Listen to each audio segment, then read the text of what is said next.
It takes its name from the Roman god of war, a distant, rusty orb in the night sky, a source of rampant speculation for centuries. Could it be home to a rival civilization? Is there really a face on its surface? This intriguing planetary neighbor still captivates us. And as both a potential base for future colonization and the keeper of 4-billion-year-old biological secrets, Mars, the red planet, may hold the keys to both our future and our past.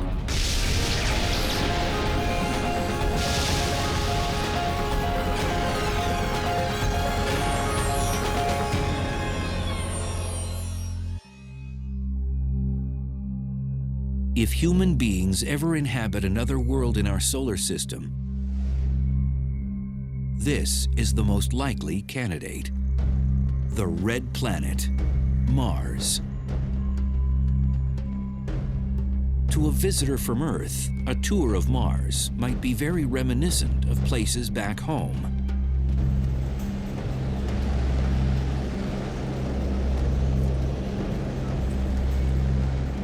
Places like Southern California's Mojave Desert,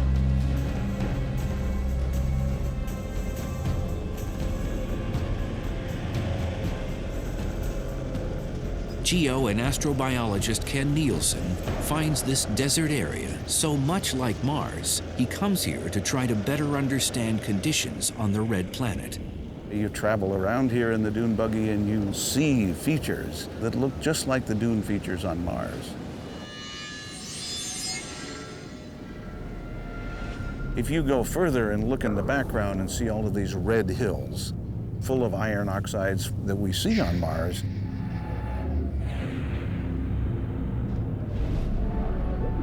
Mars is filled with iron, and its oxidized iron basically rust, turns into dust particles. And in addition to the beautiful dunes, you have this red atmosphere, sometimes red all over the surface of the planet. Huge dust storms. They don't call it the red planet for nothing. But while much of the Martian terrain is similar to Earth, some geological features dwarf any of their kind on our home planet. A mountain named Olympus Mons, Latin for Mount Olympus, is the tallest known peak in the solar system. It's a now dormant volcano that rises 15 miles above the Martian surface.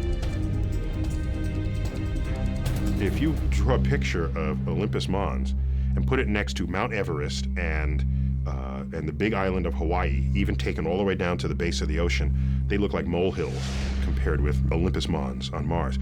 That mountain is so large, you could be on its slopes and you would not know that you're on the slope of a volcano because the base is so huge before you get to its summit.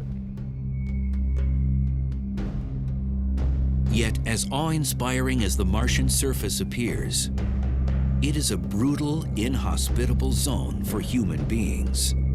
6 green board, 5, 4, 3, 2, 1, engine start, and liftoff of the Delta II rocket carrying the Spirit from Earth to planet Mars.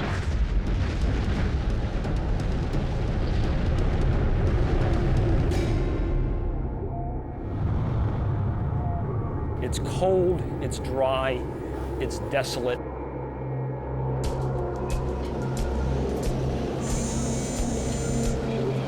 There are dust storms that can darken the skies for weeks or even months at a time. It goes down to 100 degrees below zero at night, every night. Compounding these cruel conditions is an atmosphere with no oxygen. Martian air and even occasional cloud formations are made up almost entirely of carbon dioxide. So it's not a nice place. You wouldn't enjoy it if you went there.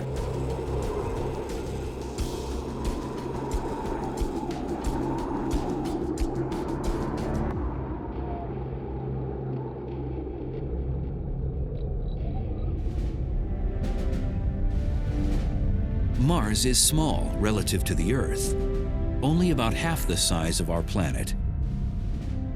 And its distance from us is never less than 34 million miles. It appears as nothing more than a tiny red orb in our night sky. Even so, Mars has captivated humankind for centuries.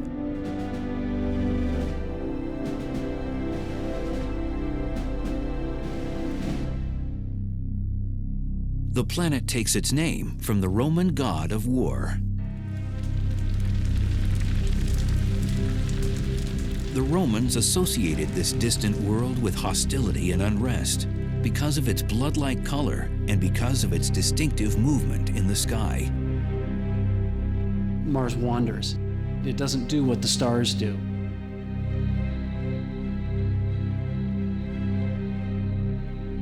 The red planet occasionally appears to be moving backward across the sky, a behavior that confounded observers for centuries. But in 1514, close study of this planetary movement led Polish astronomer Nicholas Copernicus to a revolutionary understanding of the solar system. For much of recorded history, people thought that Earth was at the center of the universe. So along comes Copernicus, and he says, no, maybe the Earth isn't at the center of the universe. Maybe the explanation for all this is that things are going around the sun. And if all the planets are going around the sun, then we can explain why, as Earth passes Mars in the orbit, Mars begins to wander in our sky. It looks like it's going this way, and then it starts to go this way. By the time of Copernicus's observations, Mars and the Earth had been passing each other in their respective orbits for some 4.5 billion years. Time enough for the two planets to have evolved into very different worlds. One warm, wet, and oxygen-rich. The other cold, dry, and oxygen-depleted. Yet it's now believed that the differences weren't always so stark. Scientists today think that Mars was once warm enough for large amounts of liquid water to flow across its surface. When we look at Mars today in our best satellite images, they tell us the same message we heard with the first missions to Mars, and that is that there's no liquid water on the planet today. But there's virtually incontrovertible evidence that there was water there in the past. Everybody knows that when water flows through any sort of dirt, there are characteristic structures that are a function of that water running through. And when we look at the pictures of Mars, the satellite images, we see very similar structures leading us to the absolute conclusion that Mars was once far warmer and wetter than it is now. Mars, of course, is a harsh desert today. So what could have happened? What cosmic processes could have brought about such a dramatic transformation of the fourth planet from the Sun?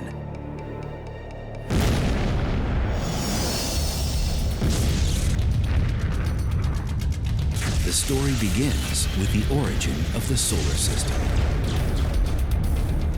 Somewhere in the range of 4.5 billion years ago, our solar system sprang from a supernova, a stellar explosion emitting a swirling mass of molecular particles and gases. This swirling mass, or nebula, began to cool, and as it did, it condensed and separated into rings of particles. These particles began to accrete, or gradually clump together to form planets. The accretion process creates heat, and heavier particles sink to the center of the accumulating mass. So Mars eventually formed a molten iron core. This churning molten core generated a powerful magnetic field. The field projected outward, surrounding Mars like a protective shield, blocking harmful emissions from the Sun.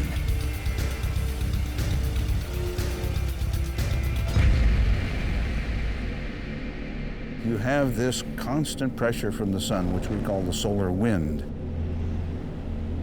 The solar wind's made up of protons, electrons, cosmic rays, all of these kinds of charged particles that could ionize the atmosphere, as we call sputter it away.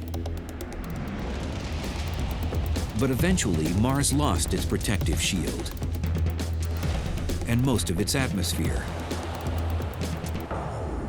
The moment the accretion process ended, the planet began to cool.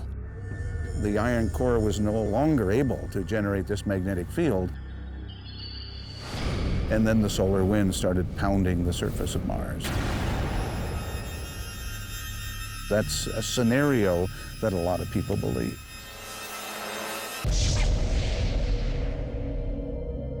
The loss of atmosphere stripped the Martian surface of warmth and pressure. And since water needs both warmth and pressure to remain in liquid form, water is no longer stable on the Martian surface.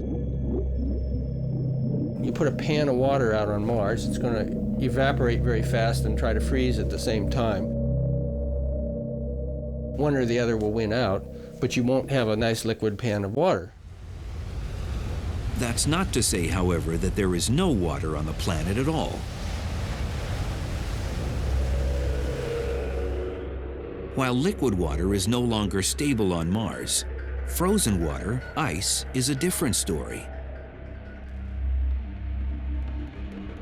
And evidence suggests that still today, tons of water ice might lie just below the Martian polar caps. Locked within that ice might just be the holy grail of space exploration.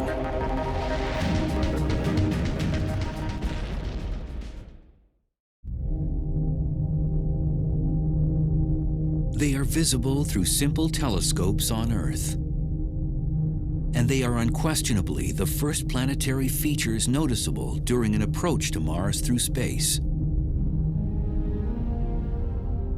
The Martian polar caps, mysterious snowy white ice swirls sheathing the top and bottom of the red planet.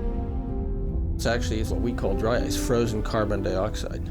The atmosphere is very thin and it's nearly all carbon dioxide. So when it gets very cold, what condenses out is carbon dioxide snow, carbon dioxide ice.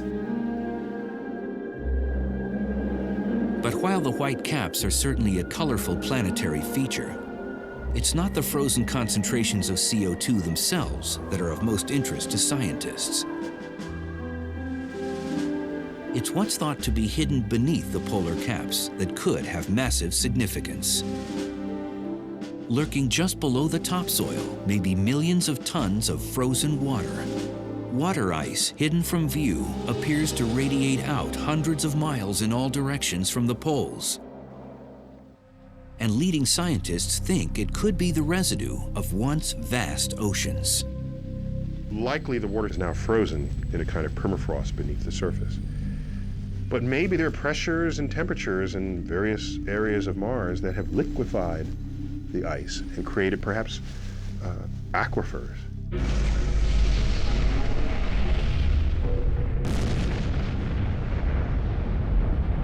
We can see craters, an impact has happened. Asteroid has hit Mars, blown out a lot of stuff. It doesn't blow out dry powder like on the moon and make rays and rubble. It throws out kind of a muddy slurry of stuff. So the conclusion is that you're actually impacting into ice like northern Canada, permafrost layers, tundra kind of stuff. Orbiting spacecraft have picked up strong indicators for the existence of water ice at the Martian poles.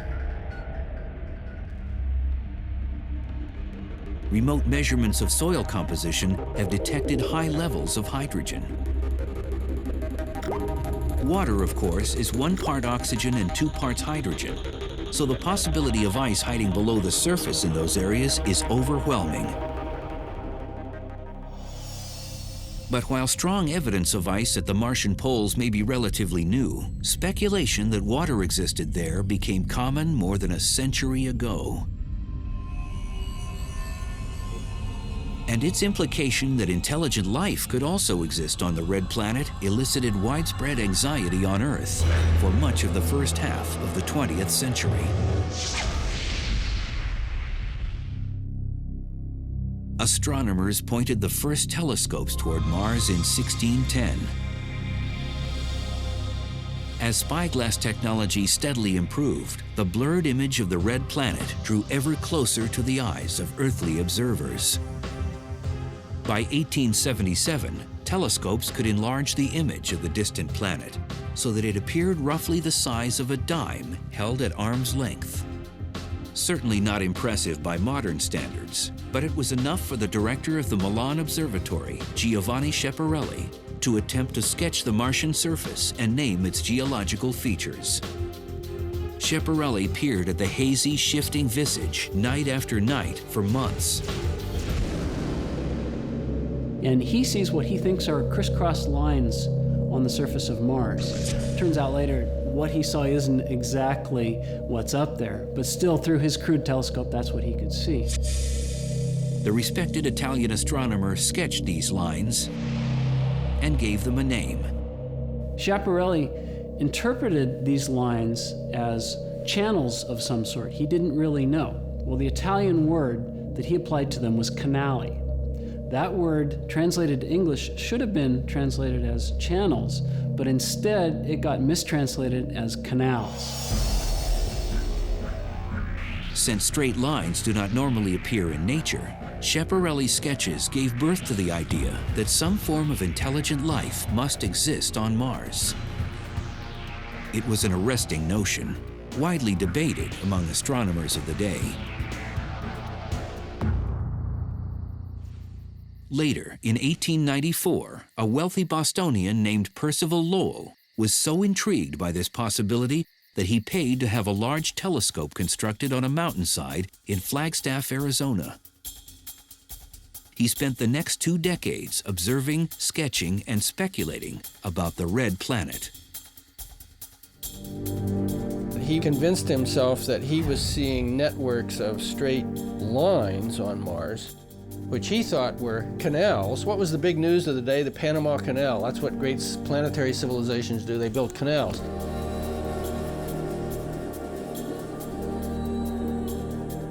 So this was canals to bring the water down from the polar ice caps. Mars was cold and far from the sun and dry, and so he knew that, and so he thought, well, they have to move the water to live on Mars.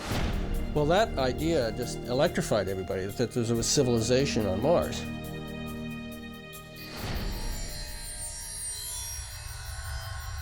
Against this backdrop, on Halloween night 1938, a young actor named Orson Welles broadcasted a dramatization of War of the Worlds, a novella by British author H.G. Wells, in which sinister Martians land on Earth and wreak havoc. We now return you to Carl Phillips at Grover's Mill. Ladies and gentlemen, here I am. Wait a minute, something's happening. There's a jet of flame springing from the mirror, and it leaps right at the advancing men. Lord, they're turning into flames.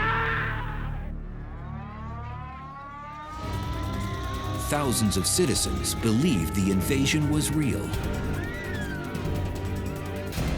We are deeply shocked and deeply regretful. The misunderstanding was short-lived, but even so, the broadcast only served to fuel public speculation about potential intelligent life on Mars.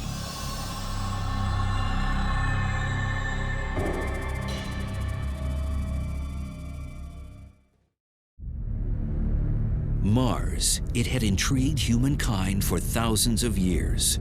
And in the mid-20th century, humans finally got a closer look at the mysterious planet.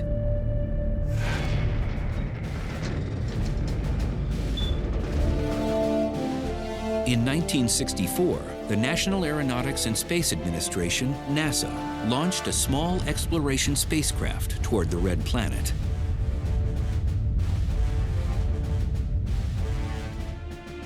Its name was Mariner 4. It had a television camera, and its mission was to fly past Mars and send back pictures. It could only make one pass.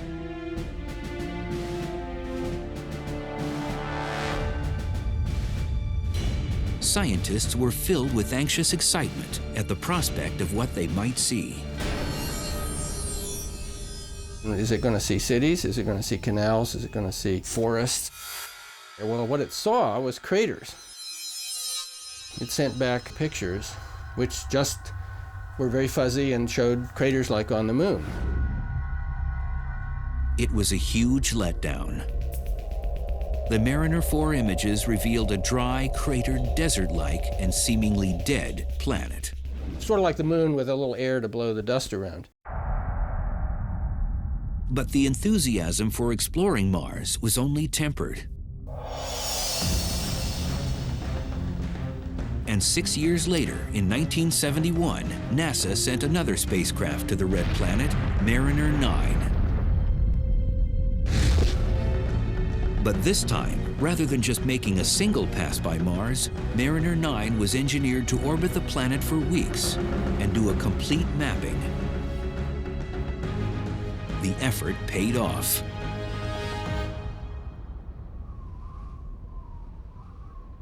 After waiting out a planet-wide dust storm, Mariner 9 started returning spectacular images.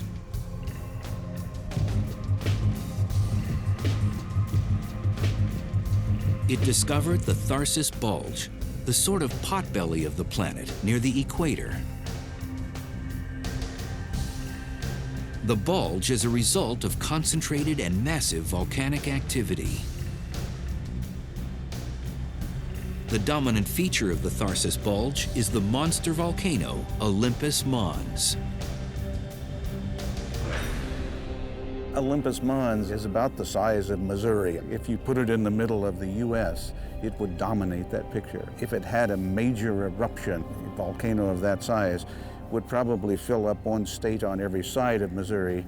So my hometown in Iowa would be under lava.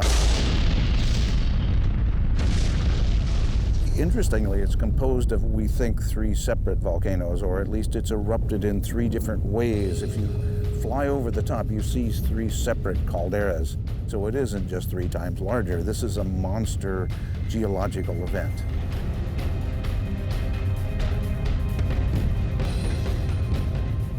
But in fact, if you were on the edge, the slope is so gradual and the peak is more than 100 miles away that you would know that it was a volcano. It's that massive. And Olympus Mons is not alone. A few hundred miles southeast of the mountain stands a diagonal row of 3 other evenly spaced enormous volcanoes, each larger than any of its type on Earth. Yet, as magnificent as it is, the Tharsis region isn't the only spectacular geological feature discovered by Mariner 9. At the eastern edge of the bulge is a colossal tear in the crust of the red planet. It's called Valles Marineris, Mariner Valley, in honor of the Mariner 9 orbiter itself. You look at this thing, it is like the width of the United States. It's this cleaved valley. You know the Grand Canyon in the United States? Pump it up, put it on steroids, make it the size of the United States itself, you've got Mariner Valley.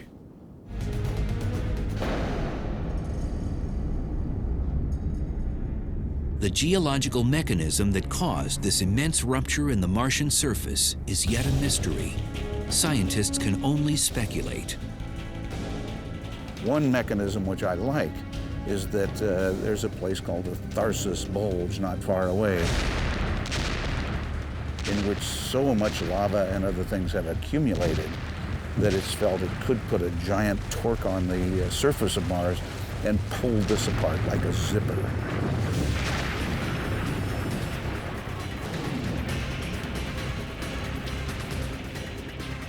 Well, who knows if that's true, but one needs a mechanism different from anything that we know to explain the existence of that.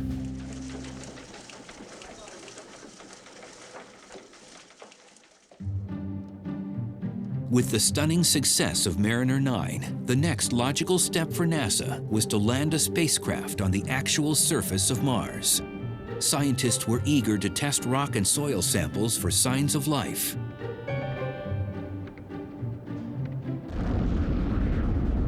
In 1976, the Viking mission reached the planet to do just that. It had both an orbiter and a landing component, equipped with robotic test instruments.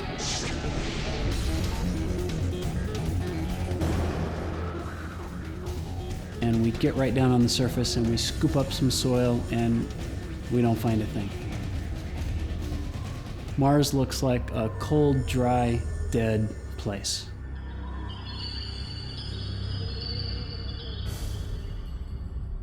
But while the Viking lander toiled away on the ground, failing to make headlines, high above the Martian surface, the Viking orbiter managed to capture a mystifying image. While flying over a region of Mars called Cydonia, the orbiter snapped an image of a land formation under cross-lighting. Startlingly, the formation resembled a human face. As a joke, NASA scientists showed the photo to the press, remarking about the face they'd found on Mars. Under more even lighting conditions, of course, the Martian terrain feature does not look like a face at all, just a jumble of hills. But in certain circles, the story of the face on Mars and its NASA cover-up persisted for several years.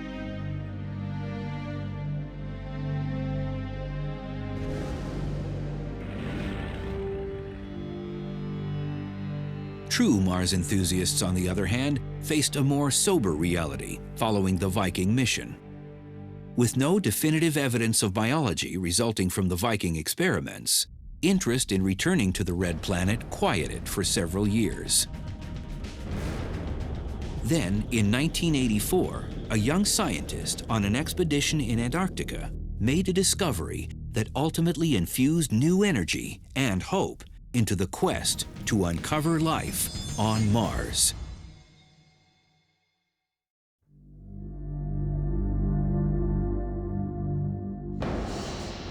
In December 1984, NASA geologists on a meteorite gathering expedition in Antarctica found an odd specimen. A meteorite with an unusual color, a sort of green hue. Most are gray or brown.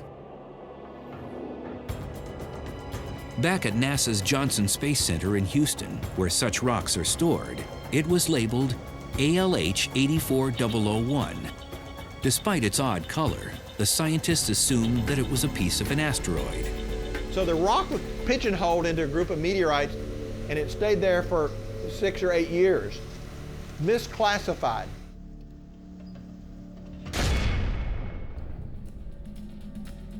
Then, in the early 1990s, an analyst researching asteroids placed a piece of ALH 84001 under an electron microscope. He soon realized he was not looking at a normal meteorite. He was looking at a piece of Mars.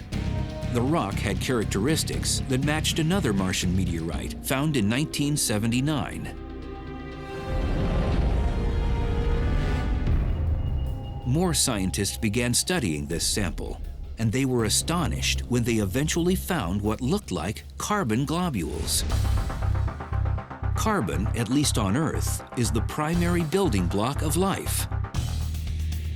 Senior scientist David McKay headed up the research group. My imagination was ignited by the carbonates. And I said, hey, these carbonates are really strange looking. How do they form? Let's look at those. Closer scrutiny of the rock sample brought even more startling discoveries. The kind of chemistry that went on in those globules is associated with life on Earth. At least one scanning electron microscope image revealed a structure that looked suspiciously organic, almost like a worm. Could it be a trace of primitive Martian biology? I think that worm is biologic. Whether it's a complete fossil of bacterium is problematical. It could be a part of a bacterium. It could be a section of one, but it's biologic in my view.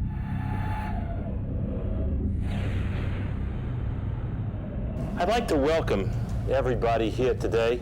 It's an unbelievable day. It's very, very exciting for me.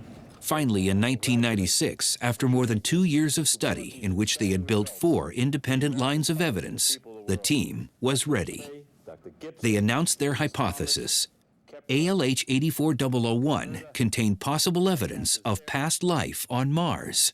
We conclude that this is evidence for early life on Mars. NASA held a major press conference, but not everyone was convinced. Labs across the globe requested samples of the rock to conduct their own analyses. In the end, after months of, at times, acrimonious debate, the consensus was that there was no consensus. Papers were published in support of the claim, but many more were published debunking the idea. If I could have the first slide, please. The features that you see may be any number of things. For example, they could be... Many researchers are convinced that the formations in the rock that appear to be signs of Martian life were actually caused by mineral activity. The majority of people would say that there is no relic biogenic activity in this meteorite from Mars. Dave's initial hypothesis was incorrect. I would say at this point that that's too simple a hypothesis to take. I don't think the work has been completed to a satisfactory endpoint to say either way. Work on the meteorite is continuing. But even if researchers never confirm that the rock contains signs of Martian life, the ALH 84001 episode has already completely reinvigorated interest in the quest for life on the Red Planet.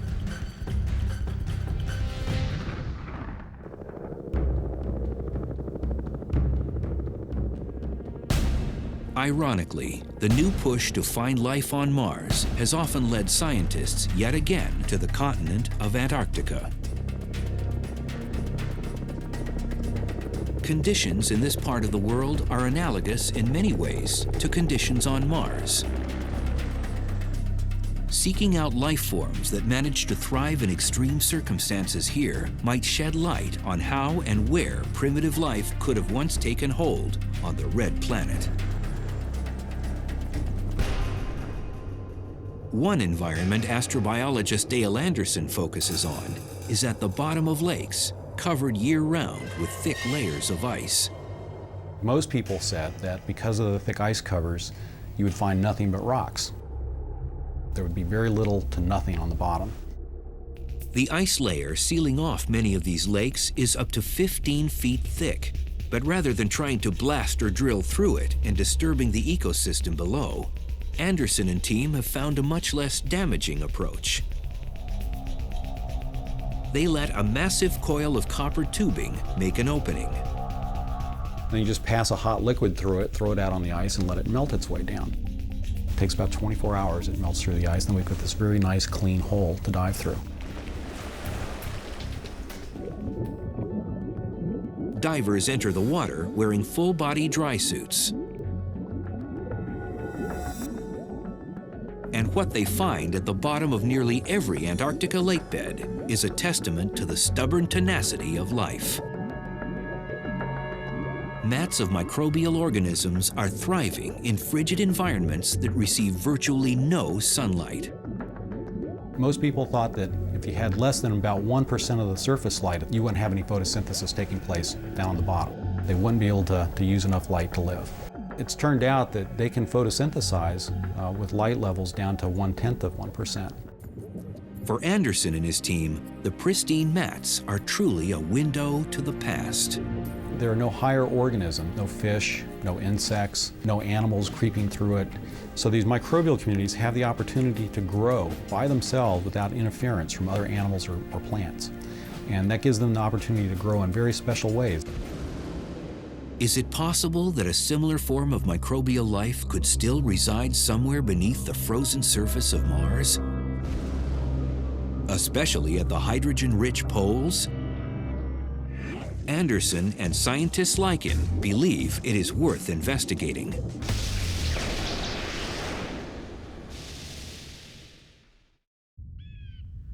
T-minus 10, 9, 8, 7, 6, 5, 4, 3, 2, engine ignition, and liftoff of the Delta II rocket with the Mars Exploration Rover. In the summer of 2003, NASA's Jet Propulsion Laboratory delivered 2 exploration spacecraft to the surface of Mars. Missions to the Red Planet are only feasible once every 2 years during a specific short window of time. The launch must be timed so that the spacecraft and Mars arrive at a specific point in the planet's orbit at the same time. The journey across the 34 million mile distance can take up to 7 months, and the trajectory must be perfect. The accuracy required to go from Earth to Mars and to hit the spot you want to be at on Mars is equivalent to shooting a basketball from Los Angeles to New York and have it go through without hitting the rim, nothing but net. All systems are go for entry, descent, and landing. We are currently 6 minutes from landing at the Gusev crater in the southern hemisphere of Mars. Current velocity 1,356 miles per hour. Expected parachute deploy in 5 seconds. Parachute lift detected.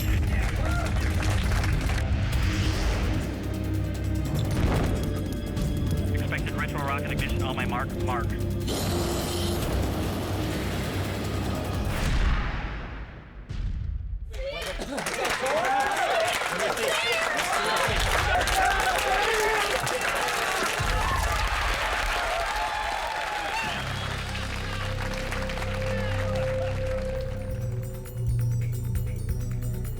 The spacecraft were actually rovers, robotic vehicles capable of traveling across the Martian surface and poking around. The rovers are robot geologists. Their job is to be our eyes, our feet, our hands on the Martian surface. We experience Mars through them. They can reach out and they can touch rocks. There's this device called the RAT, R-A-T, the rock abrasion tool, which is a diamond tip grinding tool that we can use to grind into the interior of a rock, and so we can actually get a window inside the rock. They have sensors on the end of that arm, like there's a microscope, for telling us in detail what they look like. So we've got a whole bunch of tools similar to what a geologist would want if they were actually physically there on the scene. The rovers were named Spirit and Opportunity, and they are still exploring regions of Mars today at locations on the planet hundreds of miles from each other. Spirit landed in an area dubbed Gusev Crater. The crater is believed to be a dried-up lake bed, so if the water it once held contained biology, Spirit might uncover signs of it. Opportunity touched down in a region called Meridiani Planum. The area is intriguing because it contains an ancient layer of hematite, an iron oxide that on Earth usually forms in a spot that held liquid water. So far, neither rover has found signs of life. But both Spirit and Opportunity have uncovered ample proof that liquid water was once plentiful on the surface of the Red Planet. We've seen places where water soaked the rocks beneath the surface. We've seen places where water came to the surface and flowed over the Martian surface, creating little ripples that are still preserved in the rocks billions of years later.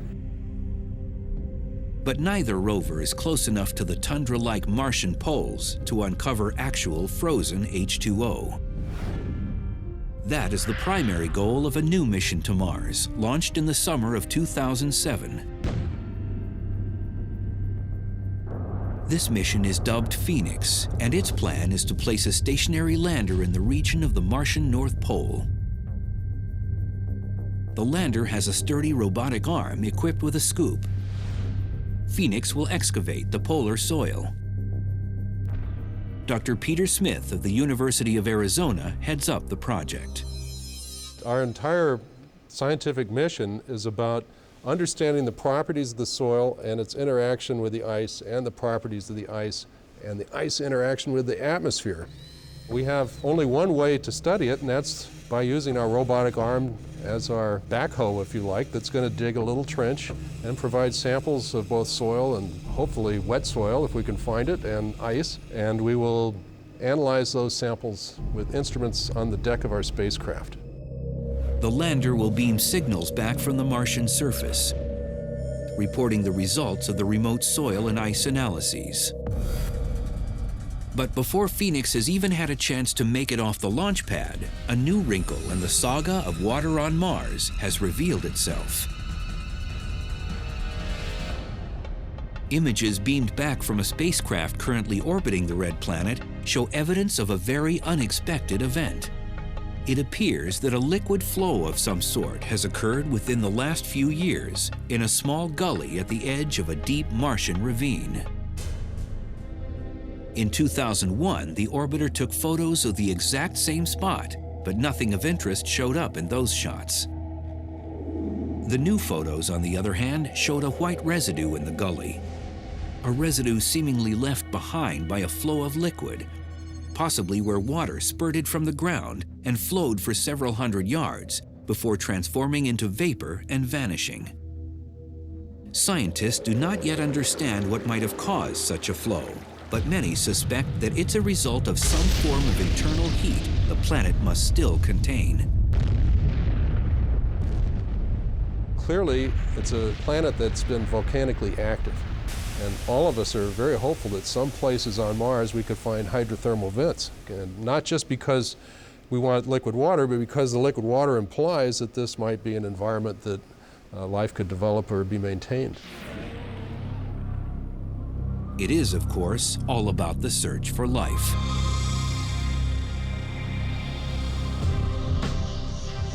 When all is said and done, the engine driving all of the astonishing scientific effort to explore the red planet is the burning desire of humankind to know if life exists elsewhere in the vast reaches of space.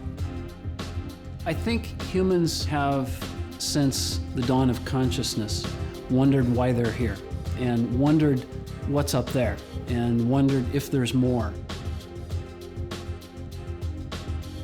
And answering that question will sort of put us in some kind of perspective. It'll tell us what our place is in the universe to some extent. Finding life on Mars could also help us understand the origins of life on our own planet. And there could actually be, in the case of Mars and Earth, a significant connection. You know, if Mars developed life itself, maybe the conditions were right on Mars, but they weren't right on Earth. But yet Mars seeded our planet. Perhaps through meteoritic collisions, pieces of Mars arrived on Earth.